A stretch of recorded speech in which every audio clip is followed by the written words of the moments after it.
Les travailleurs et les travailleuses d'Abidjan et banlieue, réunis à l'occasion de la commémoration de la fête du 1er mai 2022, à la Bourse du Travail de Treichville, sous l'égide du comité d'organisation de l'UGSI.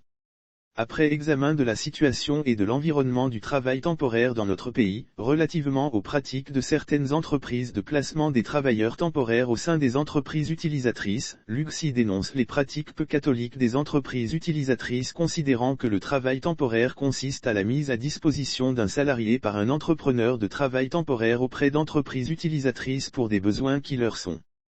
propre, relevant non sans peine, que l'article 11.5 du Code du travail et le décret 96 à 194 du 7 mars 1996, relatif au travail temporaire sont constamment violés par les entrepreneurs de travail temporaire, qui, par des manœuvres subtiles, continuent de convertir de nombreux emplois permanents en emplois précaires. Le cas de RMO, SNS, Prestimex, Entrepreneur, Carena, Nestlé, KFC, Pont HKB, Ciprelsi, Circia, Sanyasi, Simachi, Brassivoirsi, Solibra, utilisateurs. Ces pratiques constituent un véritable frein aux efforts de création d'emplois décents. Notant que par ces pratiques, les entreprises de travail temporaire se transforment en employeurs, ne rétrocédant que de maigres portions des frais de prestation aux travailleurs, en violation flagrante des dispositions des articles 1, 2 et 3 du dit décret, considérant en outre, que ces pratiques constituent un véritable frein aux efforts de création d'emplois décents par le gouvernement, dans la mise en œuvre de la politique du chef de l'État en faveur des jeunes et des femmes, lire aussi.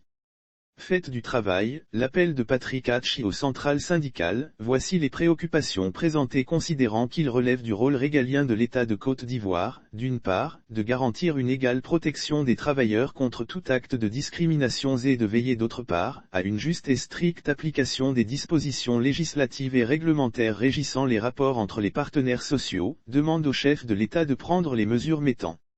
fin à cette pratique de transformation des entreprises ayant vocation de placement de travailleurs dans des entreprises utilisatrices, en employeurs de ces derniers, faisant fi des dispositions de l'article 11.5 du Code du travail et du décret 96 à 194 du 7 mars 1996, relatif au travail temporaire, dans tous les secteurs d'activité. Fait à Abidjan, le mai 2022. P. Le comité d'organisation, le président Joseph Léon Ebagnerin, secrétaire général.